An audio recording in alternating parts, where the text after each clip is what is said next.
profeta Jonas, você pode fazer como domingo passado nós fizemos. Vai lá no início da sua Bíblia, no índice, sumário, encontre lá o nome Jonas, e aí você vai ver o número da página e vai encontrar aí. Sem problema nenhum, sem nenhum preconceito, não tem problema. Importante você encontrar o texto e fazer a leitura junto com a gente. Jonas, capítulo de número 2, a oração de Jonas, nós vamos ler a partir do último versículo do primeiro capítulo e depois o capítulo 2 inteiro. Versículo 17 do capítulo 1 e o versículo 2 e o capítulo 2 do livro do profeta Jonas.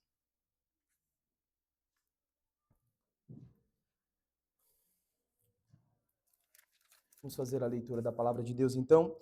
Capítulo 1, versículo 17 e em seguida o capítulo 18.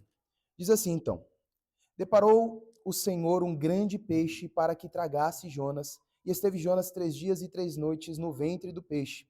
Então Jonas, do ventre do peixe, orou ao Senhor seu Deus e disse: Na minha angústia clamei ao Senhor. Ele me respondeu, no ventre do abismo gritei, e tu me ouviste a voz, pois me lançaste no profundo, no coração dos mares, e a corrente das águas me cercou. Todas as tuas ondas e as tuas vagas passaram por cima de mim. Então eu disse: lançado estou de diante dos teus olhos. Tornarei porventura a ver o teu santo templo? As águas me cercaram até a alma, o abismo me rodeou, e as águas se enrolaram na minha cabeça. Desci até aos fundamentos dos montes, desci até a terra, cujos ferrolhos se correram sobre mim, para sempre. Contudo, fizeste subir da sepultura a minha vida, ó Senhor meu Deus. Quando dentro de mim desfalecia a minha alma, eu me lembrei do Senhor, e subiu a ti a minha oração no teu santo templo. Os que se entregam à idolatria vã abandonam aquele que lhes é misericordioso, mas com a voz do agradecimento eu te oferecerei sacrifício. O que votei pagarei. Ao Senhor pertence a salvação. Versículo 10, falou, pois, o Senhor ao peixe, e este vomitou a Jonas na terra. Feche os seus olhos, vamos fazer uma oração. Senhor Deus e Pai, nós somos gratos a Ti, porque o Senhor é misericordioso, porque o Senhor é bondoso, porque o Senhor continua a falar conosco, a fazer a Tua vontade em nosso coração. Que o Senhor nos ajude, Pai, a Te agradar, a Te louvar e Te engrandecer. Que este momento aqui seja um momento de louvor a Ti, de adoração, mas também de ouvir a Tua palavra, de ouvir o Senhor falar ao nosso coração todas as coisas que nós precisamos ouvir para Te agradar com a nossa vida, para sair de um certo conforto e comodismo que muitas das vezes vivemos, mas para entrar na Tua presença, diante da Tua palavra, numa posição que Cristo conquistou por meio da Sua cruz, por meio da Sua morte.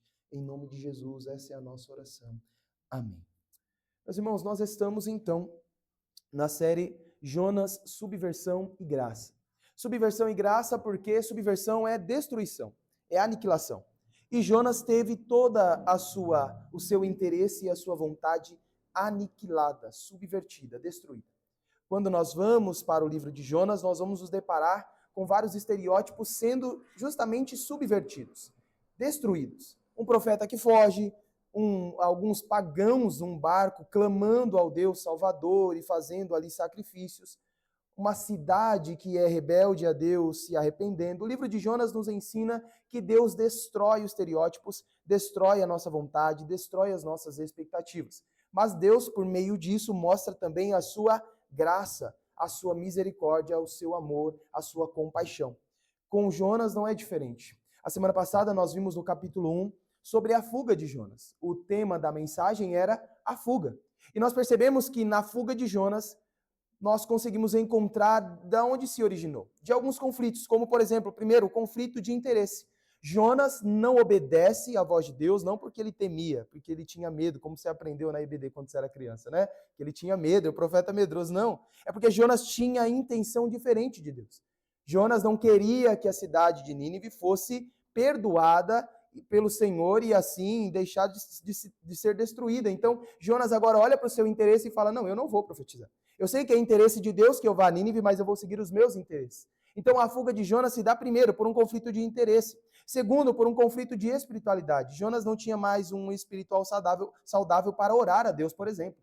no barco, o barco sendo destruído pelas ondas, ele desce até o porão do barco, e a Septuaginta, a versão grega do Antigo Testamento, vai dizer até que ele roncava lá. Então ele dormiu a ponto de não querer orar no meio de uma tempestade. Então nós vemos um conflito de espiritualidade, mas nós também vemos um conflito de identidade e propósito.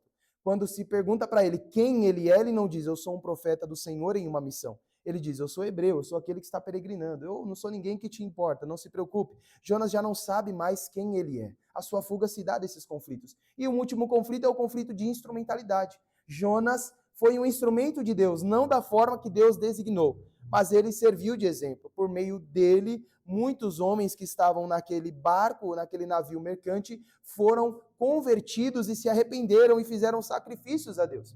Então Jonas ali, no conflito de instrumentalidade, foi um instrumento, não do jeito que Deus quis, mas do jeito que ele preferiu fazer por meio da sua fuga. A sua fuga, então, tem esta característica. Ela é originada no conflito e nesses 4 tipos de conflito. Eu falei a semana passada que nós vivemos esses conflitos. Conflito de interesse a todo tempo. Nós nos interessamos por coisas que Deus não se interessa. E daí começamos a fugir de Deus, pois estamos fugindo dos seus interesses. Nós também conflitamos na nossa espiritualidade. Crentes que não oram, crentes que não leem a Bíblia, crente que não tem uma vida devocional com Deus, estão fugindo de Deus. E também um conflito de identidade, propósito, porque nós muitas das vezes não nos reconhecemos. Quem sou eu? Eu era aquele do primeiro amor, eu era aquele um pouco depois que aprendeu um pouco mais de Bíblia, eu sou esse agora que não ora, não lê a Bíblia, que está fugindo de Deus. Quem eu sou? Eu não sei mais quem eu sou, parece que eu sou alguém que está peregrinando e não alguém que Deus chamou e escolheu.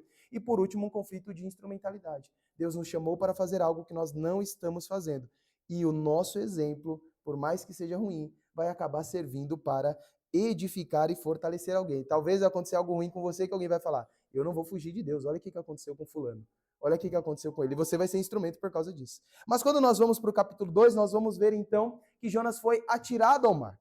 Atirado ao mar, Deus agora conduz Jonas até a boca de um peixe, ou conduz o peixe, o grande peixe, para que tragasse então Jonas. E Jonas fica ali 3 dias e 3 noites no ventre daquele peixe. Eu não vou entrar no mérito se esse texto é literal, se é uma poesia, se é algo... Irmãos, é uma narrativa, é verdade, é o que está escrito.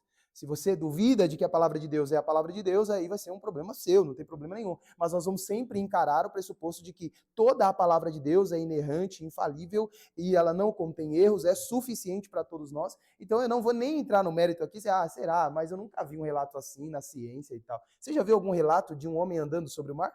Eu já vi na Bíblia.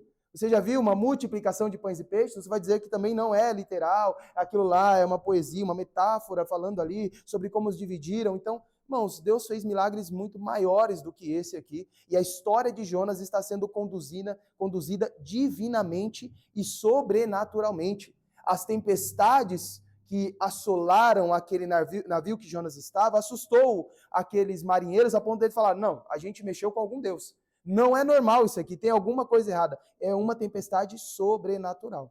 Assim também, a condução de Jonas foi sobrenatural no ventre daquele peixe.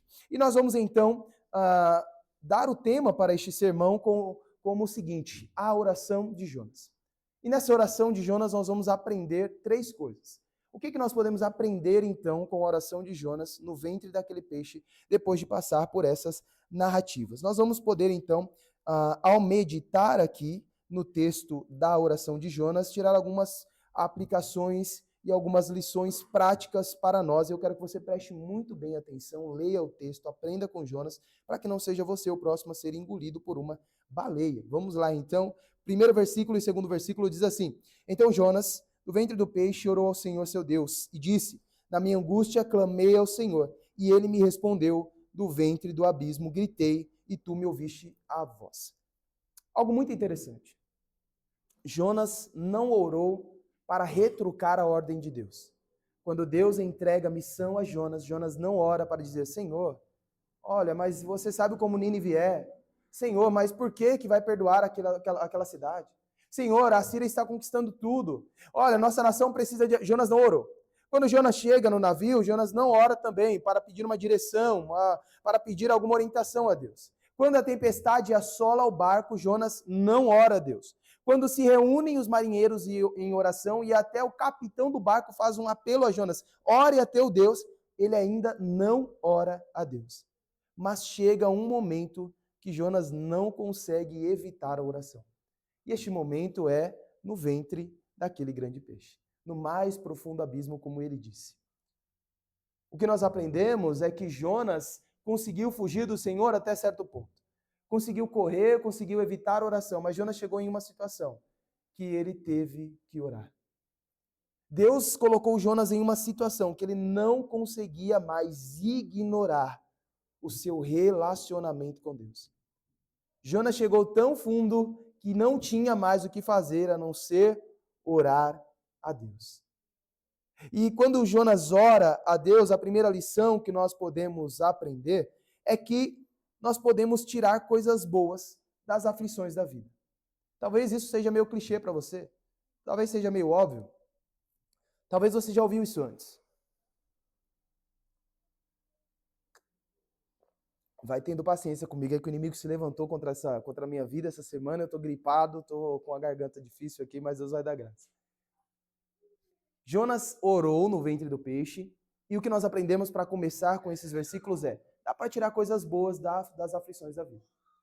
Jonas começa a nos ensinar que no meio da dificuldade, das aflições, dos problemas, por mais profundos que sejam, nós podemos tirar coisas boas.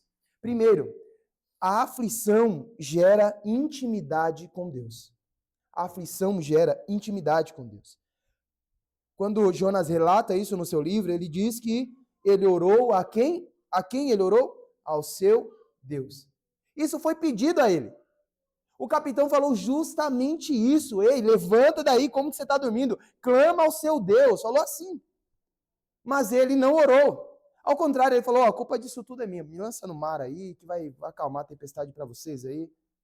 Mas quando chega aqui, que ele está no ventre do peixe, 3 dias, já não aguentava mais, falou assim, não, eu vou morrer aqui. É o meu fim.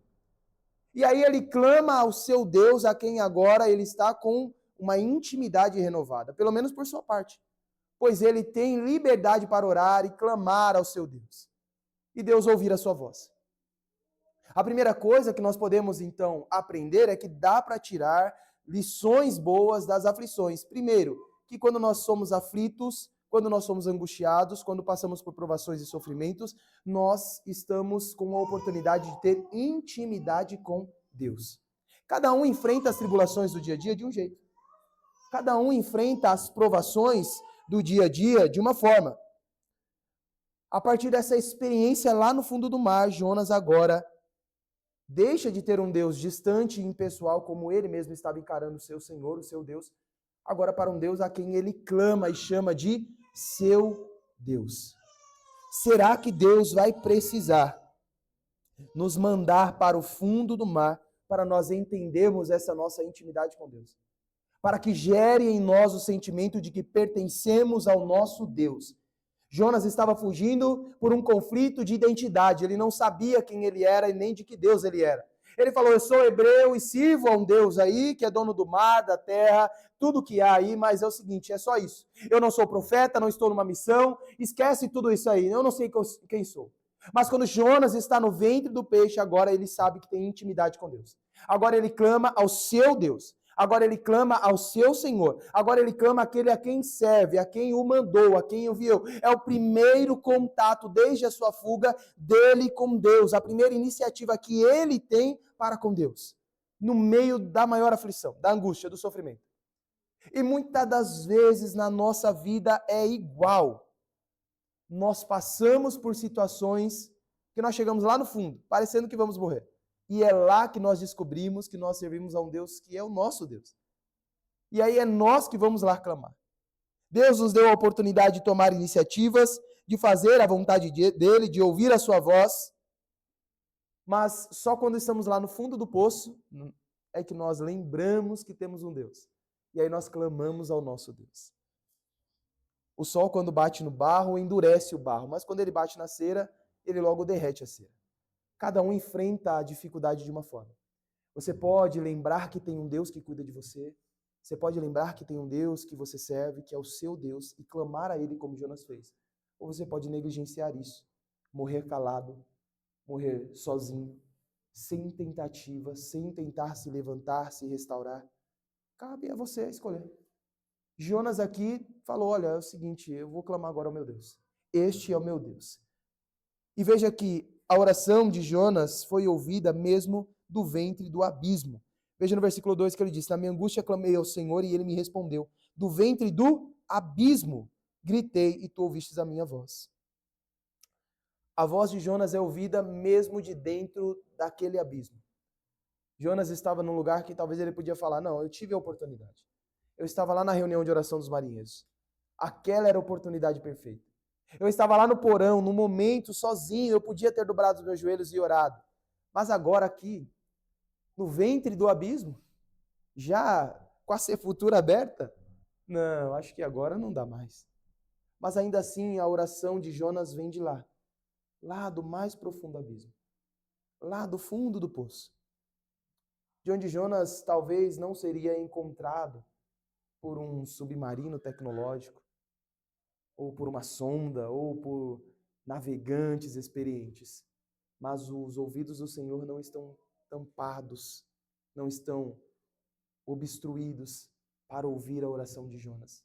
Ele consegue ouvir a oração de Jonas. É daquele lugar em que Jonas está, que ele clama a Deus e a sua oração é ouvida. Sabe o que é interessante? É que nós não julgamos assim. Nós não julgamos que nós podemos orar de qualquer lugar e o Senhor nos ouvirá de qualquer lugar. Muitas das vezes nós passamos por aflições, situações e nós queremos esperar a melhor oportunidade para dobrar os nossos joelhos e explicar tudo a Deus. Não deixa eu elaborar aqui uma dissertação para explicar para o Senhor por que eu estou passando por isso. Eu quero começar com uma introdução dizendo, o Senhor sabe que eu passei durante aquele tempo, por aquele período, aquele problema. Logo depois veio sobre a minha vida este mal, e aí eu mudei, e aí eu conheci tal pessoa, e aí eu estava desse jeito. Você quer elaborar, quer fazer aquela coisa bonita, como se você estivesse fazendo uma redação do Enem, explicando tudo direitinho, dividindo em etapas, quando você pode fazer igual Ana, de dobrar os seus joelhos e não sair palavras da sua boca. Porque o Senhor já sonda o seu coração. Ele já sabe que você está numa situação muito difícil, muito complicada para orar. Nós queremos nos preparar, falar, não, quando eu estiver no melhor momento, numa melhor situação, eu vou tomar uma posição e aí eu vou orar a Deus, e aí eu vou expressar ao Senhor o que eu estou sentindo, mas deixa eu me ajeitar, deixa... Jonas não teve esse tempo. E nós muitas das vezes não temos. Jonas está aqui orando do ventre do grande abismo, um lugar onde talvez ninguém pensaria em orar. Pensaria no seu fim. Pensaria que sua vida acabou, que está tudo acabado. Mas Jonas prefere dobrar os seus joelhos, prefere orar e clamar a Deus. Nunca é tarde para orarmos. Nunca. Nunca é tarde para orar. E você pode orar de qualquer lugar. E de qualquer jeito. Talvez você não tenha lá o silêncio do quarto. Talvez você não tenha aquela mesa bonita para apoiar a sua Bíblia, abrir lá no Salmo e fazer a sua oração. Talvez o tempo que você tem são 10 minutos indo para o seu trabalho. Ou no seu horário de café, lá na copa da empresa. Ou lá em frente à sua máquina, enquanto ela está rodando e você está acompanhando os parâmetros no painel. Não importa, nunca é tarde, não há nenhum momento que Deus não ouça a sua oração. O que falta em nós é se conscientizar que nós temos o nosso Deus, que ouve a nossa oração, mesmo se estivéssemos no mais profundo abismo. Mas esse profundo abismo de Jonas não é apenas literal. Ele é literal, Jonas estava passando por isso. Mas também é emocional, espiritual, psicológico. Este homem foi lançado naquele mar por desobediência. Ele irritou a Deus. Ele sabe que a sua relação com Deus não está das melhores. Mas ainda assim ele tem a humildade para falar assim, eu vou clamar ao meu Deus e pedir misericórdia a ele. O que acontece conosco é que nós não temos a humildade necessária para ver coisas boas nas aflições e para orar a Deus. Nós desobedecemos a Deus, vivemos uma vida indiferente com Deus, erramos em muitas coisas, mas não temos a humildade de dizer, Senhor, eu sou um fraco, um miserável, um pecador. Eu sou o pior dos pecadores, como disse o apóstolo Paulo. Eu sou o principal dos pecadores, eu sou o principal. Perdoa as minhas falhas. Nós não temos essa humildade. Quando queremos orar, nós queremos orar para interceder, para agradecer. Não, a bênção de vamos agradecer, vamos fazer um culto de ação de graças para agradecer ao nosso Deus pelas bênçãos. Não, vamos fazer aqui um culto de oração para interceder pelos irmãos que precisam. Mas nós temos dificuldade em orar e dizer o seguinte: Senhor, eu estou fugindo do Senhor há muito tempo. Eu não oro, eu não leio a Bíblia, eu não sou um crente de verdade. Estou enganando todos lá na igreja, até o pastor, mas o Senhor eu sei que eu não engano. Nós não temos essa facilidade como Jonas teve, de quebrantar o nosso coração diante de Deus. De falar assim: Senhor, a minha espiritualidade é uma piada. Eu devia orar muito mais, ler muito mais a palavra de Deus, me empenhar muito mais na tua obra. Eu estou aqui nesse abismo que não é literal, mas é espiritual. Nós brigamos com o nosso cônjuge em casa e ficamos esperando a poeira baixar. Quem vai ter humildade primeiro para pedir perdão, para chegar e falar: amor, sabe o que eu falei lá? Então, mas com o Senhor nós não consideramos isso. Apenas falhamos. Apenas fugimos, apenas desobedecemos como Jonas desobedeceu e deixa para lá, ele esquece. Deixa para lá. Não preciso confessar, porque no culto tem esse momento, irmão Everton, que fica todo mundo em silêncio. Confessando o pecado, mas não, Deus sabe que eu sou pecador já há muito tempo, não precisa não. Não, esse negócio de confessar pecado, misericórdia, se eu começar a falar aqui, todo mundo vai correr. Nós não temos humildade para dobrar os nossos joelhos lá do profundo abismo e dizer: Senhor, tem misericórdia de mim, estou angustiado. Na minha angústia clamo a ti, o Senhor ouve a minha voz. O Senhor ouve a minha voz, porque o Senhor é meu Deus. Nós podemos tirar coisas boas do meio da aflição. Lá na carta de Tiago, no capítulo 1, no versículos 1 ao 4, Tiago vai iniciar a sua carta escrevendo aos irmãos que estão dispersos, que foram perseguidos lá em Jerusalém. Ele vai começar falando sobre sofrimento e provação. E ele vai dizer: tende por motivo de grande alegria ao passardes por provações. Porque a provação, uma vez encarada com fé e firmeza, ela aperfeiçoa a sua fé. E esta fé, uma vez provada, produz perseverança. A perseverança é completa para te tornar íntegro e perfeito diante de Deus. Resumidamente, o que Tiago está falando é que as provações, as aflições e os sofrimentos da nossa vida são instrumentos de Deus para nos moldar, para nos colocar na posição adequada que agrade a Ele. Tudo que nós sofremos, tudo que é ruim, tudo que é dificuldade, tudo que é sofrimento, que você diz: meu Deus, por que o Senhor está deixando acontecer isso? Tudo isso vem para ser instrumento de Deus, para Deus te colocar numa posição que agrade a Ele. Este é o efeito da aprovação na vida do crente, este é o efeito da aprovação aqui na vida de Jonas. Jonas, você vai aprender. E eu falei aqui a semana passada, se você não sabe quem é a personagem principal do livro de Jonas, não é Jonas, é Deus. É Deus que é o principal aqui. Quando você ensina para as crianças lá na salinha da EBD, falando: olha, essa é a historinha de Jonas. Não, é a historinha de como Deus trata um servo desobediente, que tem os seus próprios interesses e nega o interesse de Deus, que tem as suas próprias vontades e não prioriza a vontade de Deus. E quando nós vemos Jonas passar por isso, nós vamos ver que Jonas vai ser moldado. Porque o capítulo 1 inteiro é uma narrativa enorme em que Jonas não ora, mas Deus o leva até o momento em que Jonas vai orar. E é nesses momentos de sofrimento, é nesses momentos de aflição, é nesses momentos de angústia que nós vamos perceber o nosso relacionamento com Deus. Dá para tirar coisas boas da aflição. Dá para aprender coisas boas no meio do sofrimento. E é isso que Deus faz conosco muitas das vezes. Nos faz tirar coisas boas do meio do nosso sofrimento.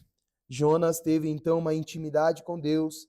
Jonas orou do lugar em que estava. Mas nós podemos também entender uma outra coisa do versículo 3 ao 7. Se dá para tirar coisas boas das aflições, também nas aflições da vida, nós precisamos reconhecer a soberania de Deus. Precisamos reconhecer que as aflições da vida são administradas por Deus. E Jonas declara isso na sua oração. Veja o versículo 3 que ele diz: porque tu me lançaste no profundo, no coração dos mares, e a corrente das águas me cercou. Todas as tuas ondas e as tuas vagas têm passado por cima de mim. A quem Jonas está se referindo aqui? As tuas ondas, tu me lançaste. Será que ele está falando aqui de Poseidon, o deus dos mares, que com o seu tridente disse: Jonas, agora você é o meu servo? Jonas está falando com o seu Deus. Jonas está falando com o seu Senhor. Ele está falando: Senhor, o Senhor mesmo, de quem eu fugi. O Senhor mesmo, de quem eu disse não. O Senhor mesmo de quem eu estava correndo, o Senhor me lançaste no mais profundo abismo. O Senhor me lançaste no coração dos mares. É a corrente das águas me cercou. Foi o Senhor, as tuas ondas, ó Deus. Não são as ondas dos mares, mas as tuas ondas têm passado por cima de mim.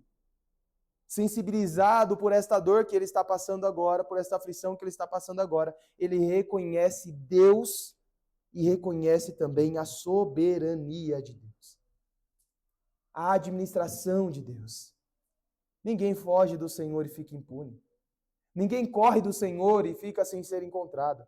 Ninguém consegue se esconder de Deus. Davi, no Salmo 139, disse isso.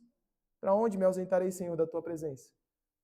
Se eu subir ao céu, tu lá estás. Se eu tomar as asas da alvorada, o Senhor estará lá também. No mais profundo abismo, o Senhor estará comigo. Jonas reconhece que a sua aflição, que o seu sofrimento, que a sua angústia é administrada por Deus. Que as ondas que cercam ele agora são ondas de Deus. Que a tempestade que assolou o barco que ele estava é uma tempestade de Deus. Que o abismo que ele foi lançado pela mão de Deus. E é uma coisa que nós temos dificuldade em compreender. Dificuldade em entender. De que os nossos sofrimentos estão passando pela soberania de Deus. De que as nossas aflições e angústias vêm da mão de Deus. Não, amor, é porque eu brinquei aqui, o inimigo se levantou, porque é um ditado nosso, né? Olha, não, o carro quebrou essa semana, o diabo entrou nas velas do carro, fez um arrebento. O diabo entrou no motor, secou o óleo e queimou. Agora 16 válvulas para... É o diabo, não! O diabo é um cachorro preso na corrente, na coleira de Deus. Deus é soberano sobre todas as coisas. Deus administra os nossos sofrimentos, as nossas aflições. Tiago disse isso, tende por motivo de alegria, e grande alegria passar por provações. É Deus provando e ajudando você. Talvez você já ouviu aquele ditado, o deserto é a escola do Senhor. É no deserto que o Senhor ensina ao seu povo. O Senhor não ensina o seu povo viajando, passeando, comprando carro novo, comprando casa nova, apartamento. O Senhor não ensina o seu povo viajando para Disney, vendo o Mickey. O Senhor ensina o seu povo no deserto. O Senhor ensina o seu povo na aflição, no sofrimento. O Senhor ensina nós vermos a Ele e a soberania dEle por meio do nosso sofrimento. Veja o exemplo de Jó. Jó passa por toda aquela aflição que você conhece bem. Perde tudo, tudo, tudo. E em sua mente, sem motivo. Os amigos de Jó dizendo, Jó, tem coisa aí, tem coisa errada. E Jó falando, não tem, eu não consigo explicar. Mas lá no versículo 5 do último capítulo do seu livro, Jó diz o seguinte, Senhor, eu te conhecia só de ouvir falar. Jó começa com as características de homem temente a Deus, justo e que se desviava do mal. Olha que homem abençoado. Mas lá no final, sabe o que ele fala sobre si mesmo? Eu só conhecia o Senhor de ouvir falar. Intimidade da aflição eu não tinha com Deus. Conhecimento da soberania eu não tinha. Saber quem era Deus, não, eu só conhecia de ouvir falar. Aí Jó completa o versículo 5 dizendo o seguinte, agora em tudo os meus olhos te veem. Agora sim eu vejo o Senhor. Agora sim eu vejo a soberania de Deus. É na aflição, é no sofrimento que Deus nos ensina a ver a sua soberania. A ver quem Ele é. E muitas das vezes nós não queremos ser ensinados dessa forma. Nós não queremos ser ensinados no sofrimento. Nós não queremos ser ensinados na nossa desobediência. Veja o versículo 4. E eu disse, lançado estou diante dos teus olhos, todavia tornarei a ver o seu santo templo. Jonas discerniu que a sua desobediência havia causado todo aquele sofrimento dele. Todo aquele sofrimento era culpa dele e da sua desobediência. E agora ele quer ver o santo templo do Senhor, ele deseja ver o Senhor. Ele deseja esse contato com o Senhor. Veja o que nós começamos aqui a falar, que a aflição gera intimidade com Deus. Deus vai te levar lá no fundo do poço para que a sua alma, para que o seu coração deseje a Deus. O seu sofrimento vai ser para que você fale assim: eu só tenho alguém agora, só o Senhor. Eu só tenho uma pessoa agora, o meu Deus. É só alguém que eu preciso ver, o meu Senhor. Meus irmãos, quando você conversa com pessoas que estão afastadas da igreja, afastadas do Senhor, essas pessoas, elas dizem justamente isso, que sentem falta. Sentem falta da presença de Deus, de estar com o Senhor. Elas tentam suprir a necessidade espiritual do seu coração em tantas outras coisas, mas é um vazio muito grande. Já um grande filósofo disse que no coração havia um espaço ou um vazio, no coração do homem há um vazio do tamanho de Deus. E só pode ser preenchido por quem? Por Deus. Mas veja aqui no versículo 4, quando ele diz: lançado estou diante dos teus olhos, todavia tornarei a ver o teu santo templo. Jonas não está falando aqui do templo de Jerusalém. Jonas não está falando aqui simplesmente de ir lá ver o templo e falar: nossa, estou muito agora satisfeito em ver o templo, que bom. Jonas está falando de estar na presença de Deus. Tornarei a ver o seu santo templo em culto, em adoração, em prestar adoração a ti. Eu sei que desobedeci, eu sei que estou distante do Senhor, eu sei que falei contigo, mas será que ainda há para mim alguma oportunidade? Veja o versículos 5 e 6.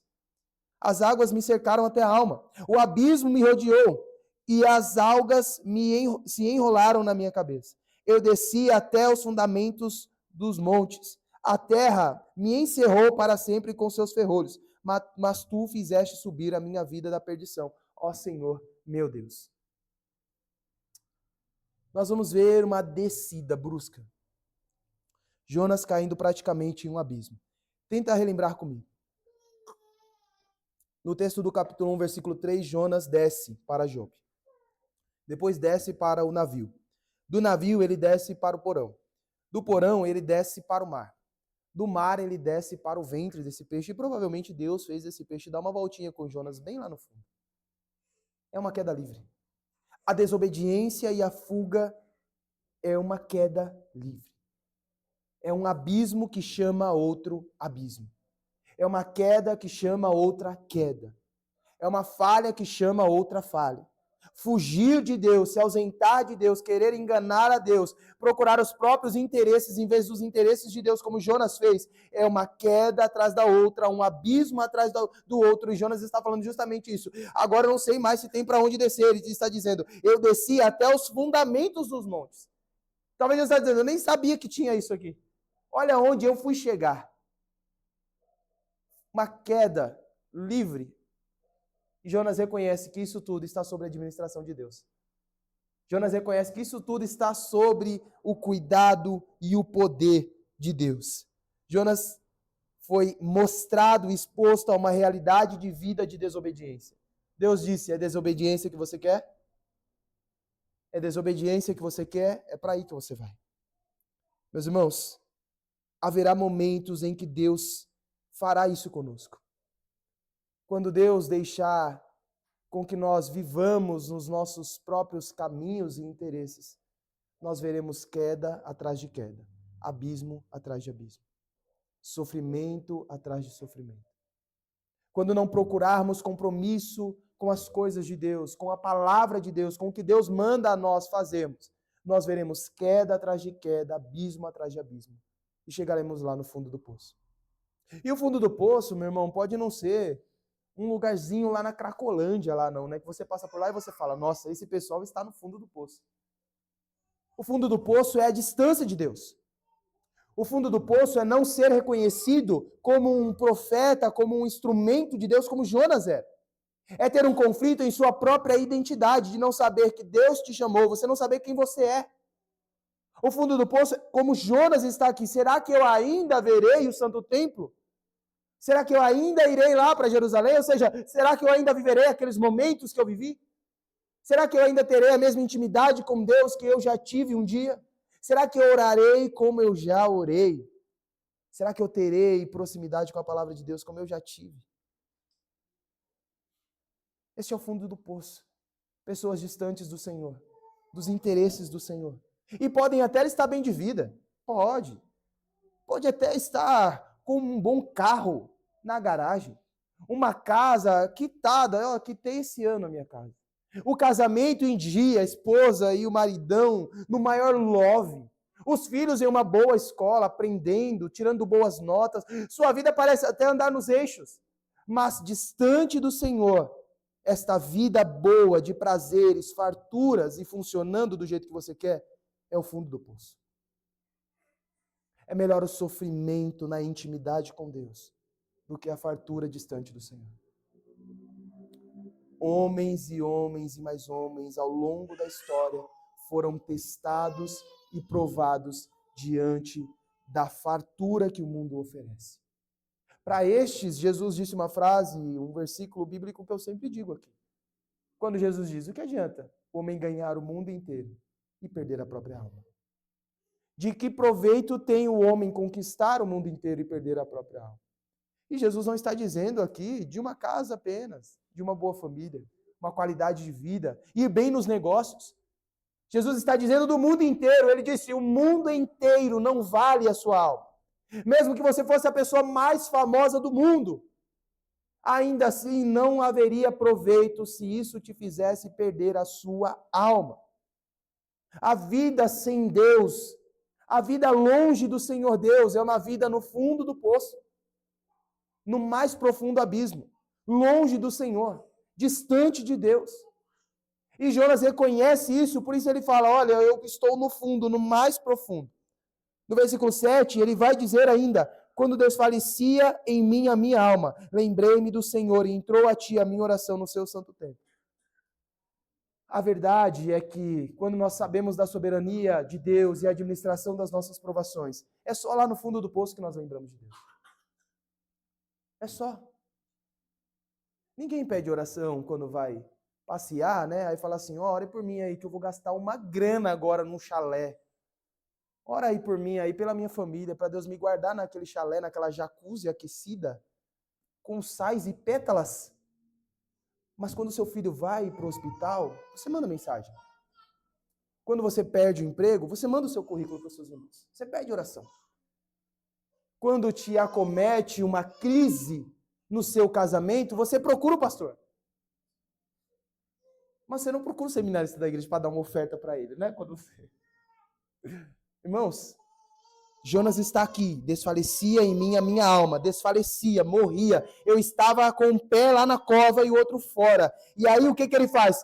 Entrou a ti a minha oração. Aí eu orei a ti. Lá, quando eu estava quase descendo, quando eu estava no fim, a última gotinha, aí a minha oração foi. Aí eu consegui orar. Aí entrou no seu santo templo. Aí, Senhor, eu lembrei da tua presença. Nós vamos ver isso dos versículos. Veja só como nós lembramos de Deus no momento da aflição. Veja só como no sofrimento nós lembramos. Ei, tem um Deus criador. Você é um ateu máximo na bonança, né? Mas é o mais crente quando está passando por aflições. É o mais crente quando está no sofrimento. Nós vivemos esse paradoxo. Ele só lembra do Senhor. Ele só lembra do Senhor no meio do sofrimento. Ele só lembra do Senhor quando está passando por momentos difíceis. Ele só lembra do Senhor quando está no mais profundo abismo. Quando é que você tem se lembrado de Deus? Quando é que você tem recordado que tem um Salvador? Que tem alguém que cuida de você? Em quais momentos você tem se dirigido a Deus em oração e falado, Senhor, eis-me aqui. Ou como nós cantamos, Senhor, sonda-me, sonda o meu coração, me usa a minha vida. Será que é só no sofrimento? Será que é só quando eu estou com dificuldade com a minha família, com os meus parentes, no meu trabalho, na minha rotina, quando acontece alguma coisa? Fundiu o motor do carro, o carro de trabalho, e agora? Meu Deus, vou ficar parado. E aí, o que eu vou fazer? Agora eu clamarei ao Senhor. Será que é só nesses momentos que nós vamos lembrar de Deus? Será que é só no sofrimento que nós vamos lembrar que há um Deus no céu, o nosso Deus, que cuida de nós e que administra soberanamente todos os efeitos e todas as ações da terra? Será que é esse tipo de crente que nós seremos? Será que é esse tipo de pessoa que nós seremos? Nós precisamos viver uma vida de profunda dependência de Deus. De profunda dependência de Deus. Então, a primeira lição que nós aprendemos com a oração de Jonas, dá para tirar coisas boas da aflição da vida. das aflições. Também devemos reconhecer a soberania de Deus nas aflições. E terceiro, versículos 8, 9 e 10. A compaixão de Deus é comprovada na aflição, e esta compaixão nos afasta da idolatria. Leia comigo versículos 8 e 9. Diz assim: os que observam as falsas vaidades deixam a sua misericórdia, mas eu te ofereci sacrifício com a voz do agradecimento, que votei e pagarei. Do Senhor vem a salvação. Versículos 8, 9 e 10. 8 e 9. Jonas tem um rápido estalo de memória e ele lembra dos marinheiros que, ao se converter, fizeram votos. Ele fala, rapaz, aqueles homens lá ofereciam sacrifícios a falsos deuses, mas depois eles se converteram. E ele sabia que um coração idólatra do homem sempre procura preencher com as coisas que não é de Deus. Eu quero te trazer à memória algo importante que eu já falei aqui várias vezes. Você sabe o que é idolatria? Você sabe por que o primeiro mandamento Deus diz, não terá outros deuses diante de ti?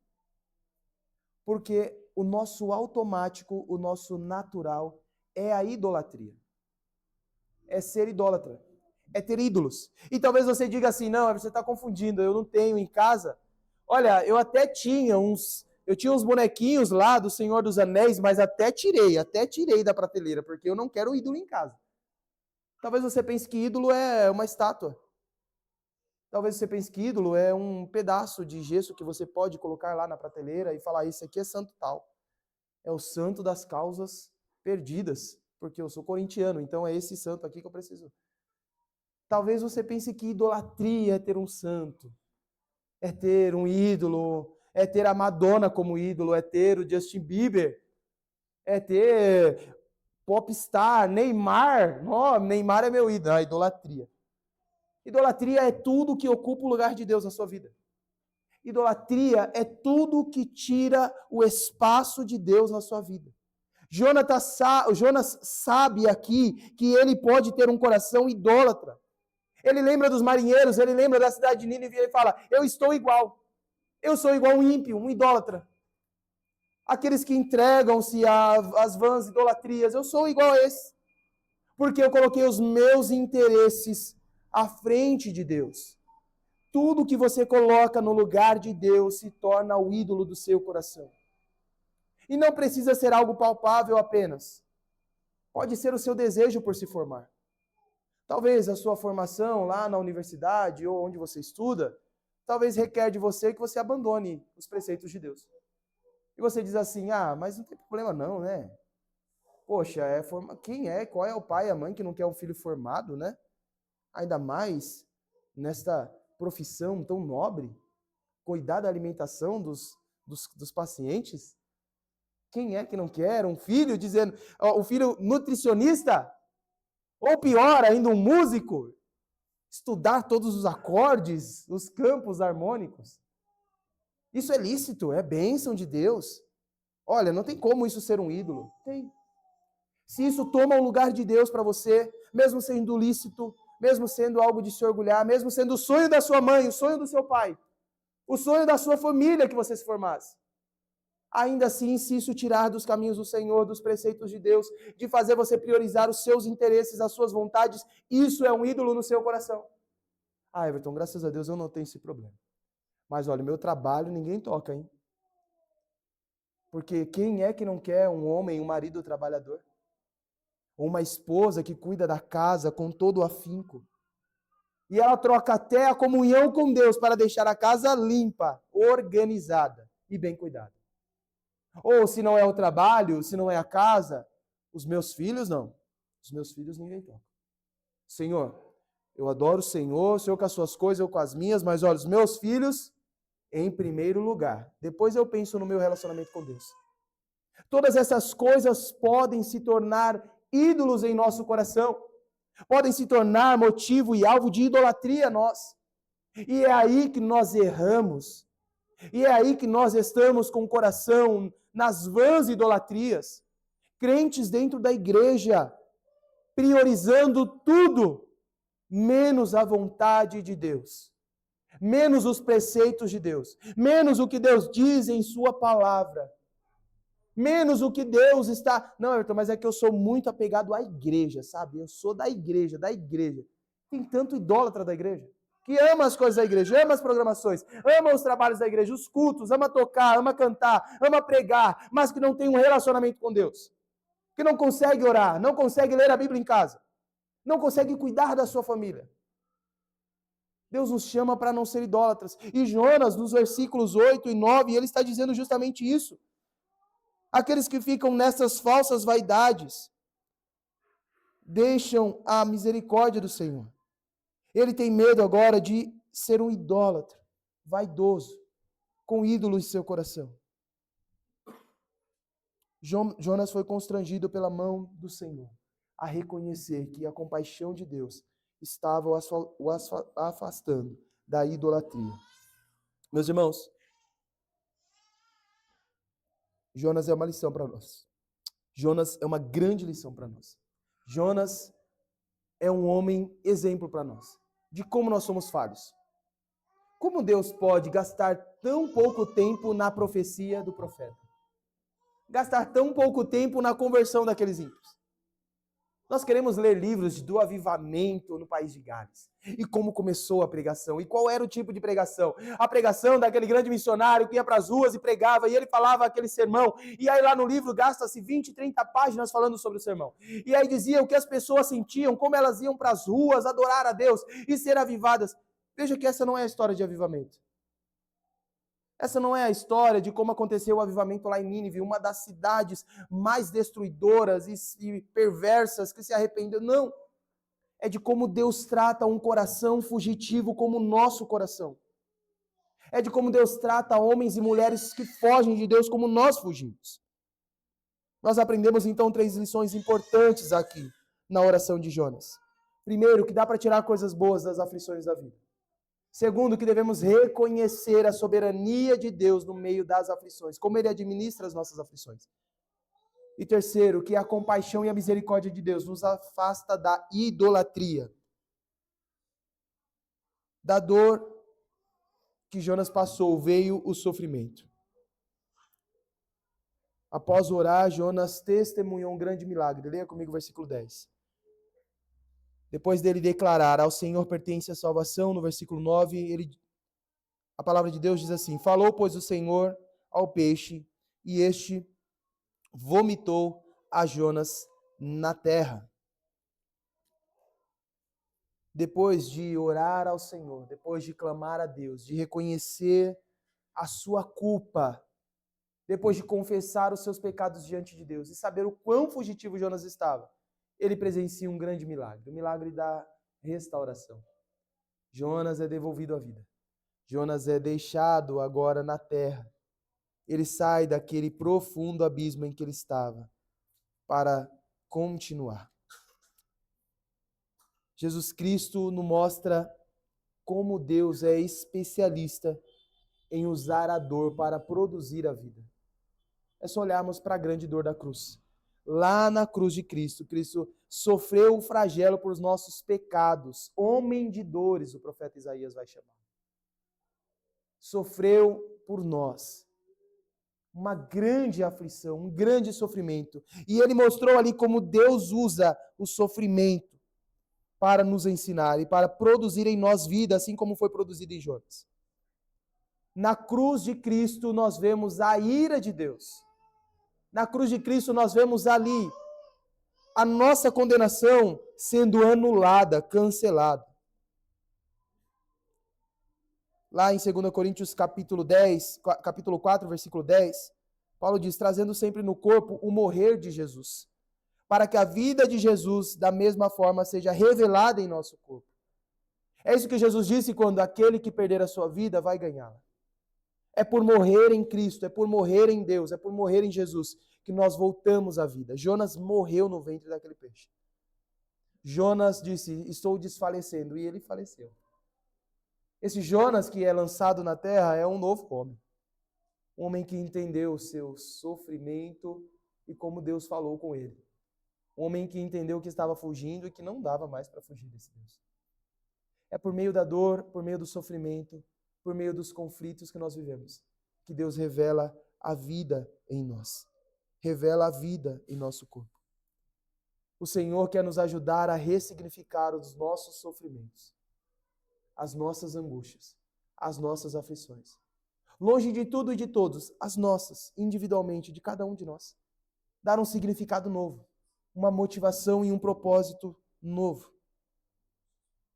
Mesmo que as nossas dores sejam consequências da nossa desobediência, elas também podem ser um chamado natural de Deus para entrarmos na posição que Ele nos quer. É em Cristo que nós temos o aprendizado de maior obediência. Paulo vai dizer aos Filipenses capítulo 2, que ele obedeceu. E não só obedeceu, obedeceu até a morte. E não só obedeceu até a morte, mas obedeceu até a morte e a morte de cruz.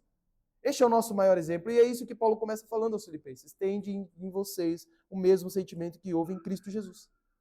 É em Cristo que nós aprendemos a ser obedientes e não em Jonas. Em Jonas nós aprendemos que Deus trata o coração fugitivo. Um coração desobediente. A dor nos ensina muitas coisas. A dor nos ensina a depender de Deus. A dor nos ensina a depender de Deus. A dor nos ensina que o nosso lar, que a nossa cidade, que o nosso lugar não é aqui. Que nós estamos aqui de passagem. A dor nos ensina a termos empatia pelo nosso próximo. Quando sofremos, nós começamos a nos colocar no lugar daqueles que também sofrem. A dor nos ensina a valorizarmos o que é eterno e não o que é passageiro. Se você acha que vai viver para sempre aqui nessa terra e por isso você quer prezar por uma boa vida sem sofrimentos, você está equivocado. A dor nos ensina a nos desapegarmos das coisas do mundo e nos apegarmos às coisas de Deus. A dor nos ensina que o nosso verdadeiro tesouro não é a casa, o carro, a família, os filhos. Por mais que você goste de colocar lá no Instagram que o seu maior tesouro é a sua família, a sua esposa, o seu esposo, não é. O seu maior tesouro é Cristo. Pois a sua esposa não pagou o preço pela sua salvação e pela sua vida. Muito menos os seus filhos. O seu maior tesouro é Cristo. E a dor nos ensina isso. A dor nos ensina que há um novo mundo preparado para nós, que não é este mundo. Não importa em quem você votou. Não importa qual presidente foi reeleito. Este não é o seu mundo, não é a sua pátria, você não é daqui. Você pode ter até o título de eleitor aqui, nacional, mas é passageiro. Acredite, quando você morrer não vai valer mais. A dor nos ensina que, além de um mundo preparado para nós, nós temos que estar aprovados para chegar lá. A dor faz os eleitos se achegarem e os reprovados se afastarem. É no sofrimento que Deus separa as crianças dos adultos. Já ouviu isso? É no sofrimento que você mostra quem você é e quão crente você é. Você já ouviu alguém reclamar com Deus, amaldiçoar a Deus por causa do sofrimento? É assim. É ali que Deus separa os reprovados dos aprovados, na dor. A dor nos ensina muitas coisas. E como ela nos ensina? Porque a dor é o sofrimento de Cristo. Pedro disse que nós somos coparticipantes dos sofrimentos de Cristo Jesus, o nosso Senhor. E se o seu mestre sofreu a dor da cruz, padeceu a dor da morte, padeceu a dor do Calvário, por que você não pode padecer nessa terra a dor do mais profundo abismo como consequência da sua própria desobediência? Por você mesmo não merecer. Que o Senhor Deus nos ensine, mesmo em meio às dores, o tamanho do seu amor e a profundidade da graça que Ele disponibiliza para nos salvar. A Ele a glória, o louvor, a honra para sempre, ao nosso Deus. Vamos nos colocar de pé e fazer uma oração para agradecer a Deus por essa palavra.